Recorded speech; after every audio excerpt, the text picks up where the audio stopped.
not because it is a competition for influence or a squabble for positions, but because if we carry on like this, the state of the world is only going to get worse. And that could mean that more of us are going to be left behind. Madam President, as the world contemplates these concerns, India has sought to respond in a variety of ways.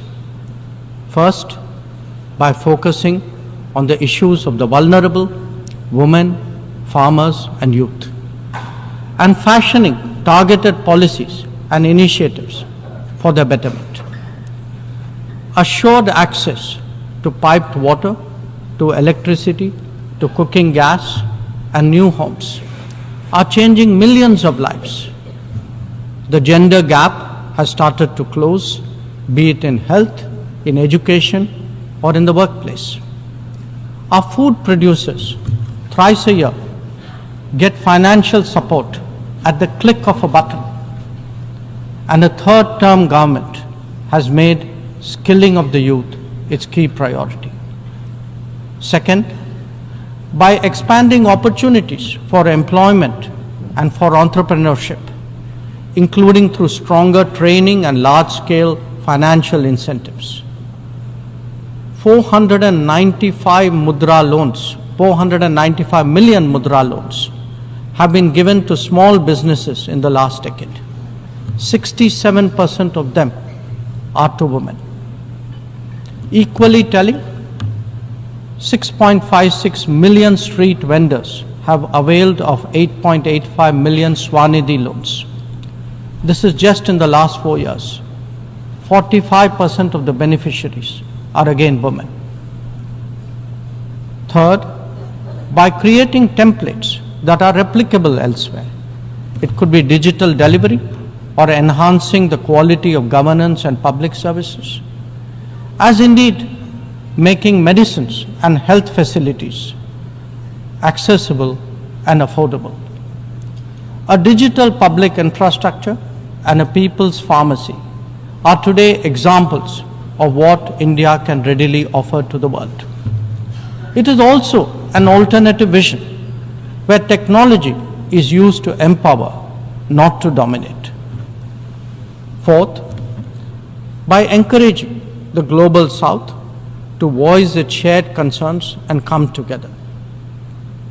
To that end, we have convened 3 Global South summits, the most recent in August of 2024. And fifth, by contributing to the well-being of the global commons and responding to the pressing needs of those in distress. This has ranged from undertaking projects in 78 nations, providing resources to neighbors, and responding to HADR situations, to supplying medicines and ensuring maritime safety and security. Madam President, given the scale of transformation underway in India, each of these dimensions underline that the world's problems can indeed be tackled, and that by working together, we can surely create a larger lifting tide. In these troubled times, it is necessary, Madam President, to provide hope and rekindle optimism. We have to demonstrate that big changes are possible and not over a long period. And nothing is more powerful in this regard than the transformative potential of the digital. We have seen its impact in our daily lives in India over the last decade. It is visible when public benefits from nutritional support and housing to energy and health are delivered efficiently and on a vast scale. Or when small business loans and farmers' support are extended without using intermediaries.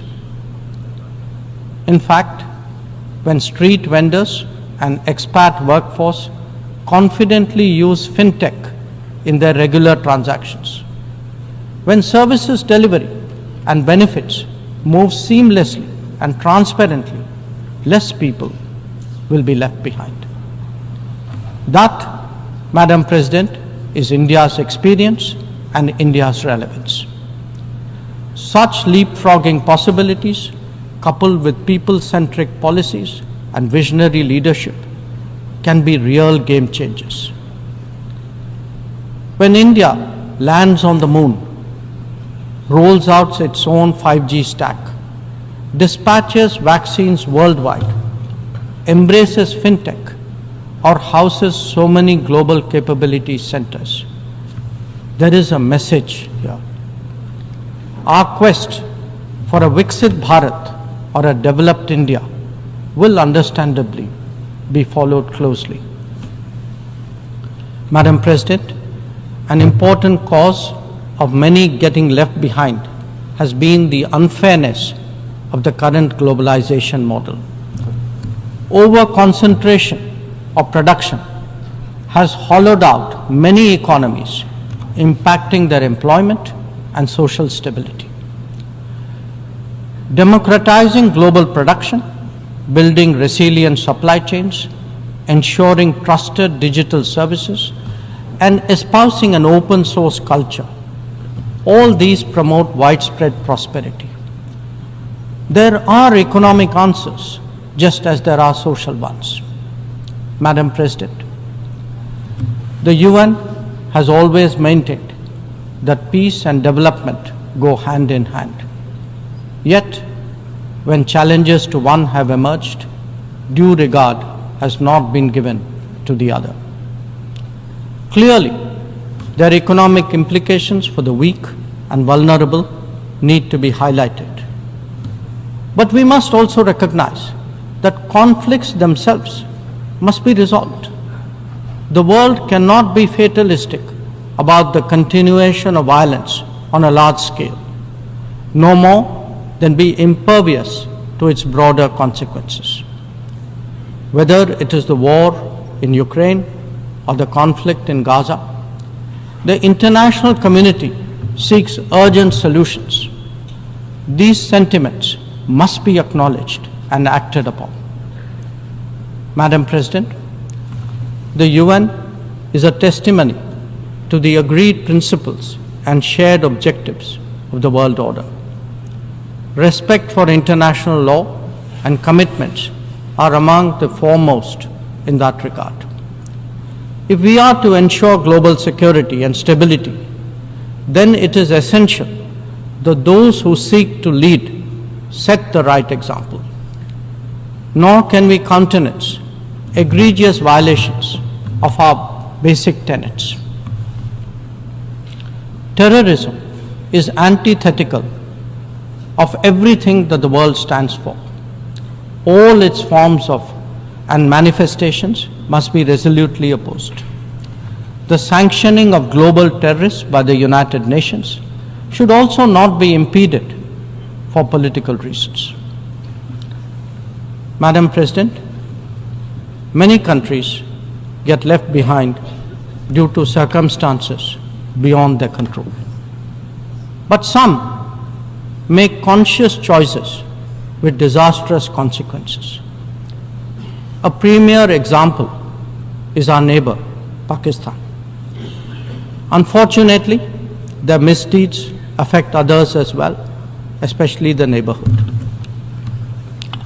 When this polity instills such fanaticism among its people, its GDP can only be measured in terms of radicalization and its exports in the form of terrorism. Today, we see the ills it sought to visit on others consume its own society. It can't blame the world. This is only karma.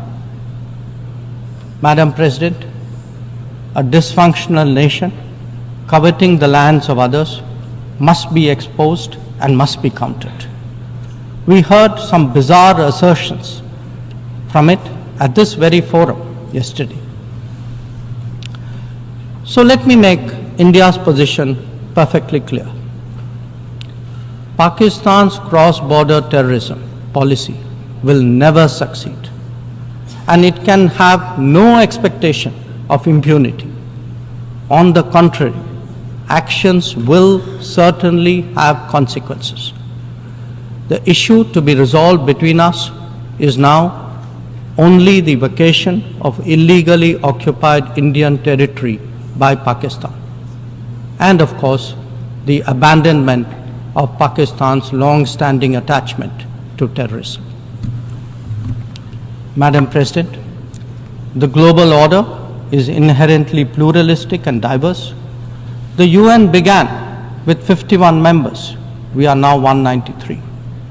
The world has changed profoundly, and so have its concerns and its opportunities.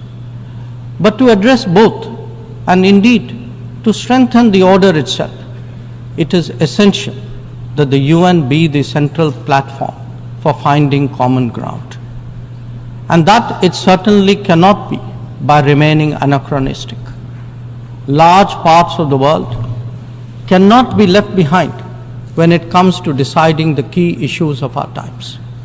An effective and efficient UN, a more representative UN, and a UN fit for purpose in the contemporary era is essential. Let us therefore send out a clear message from this UNGA session. We are determined not to be left behind. By coming together, sharing experiences, pooling resources, and strengthening our resolve, we can change the world for the better. I thank you, Madam President.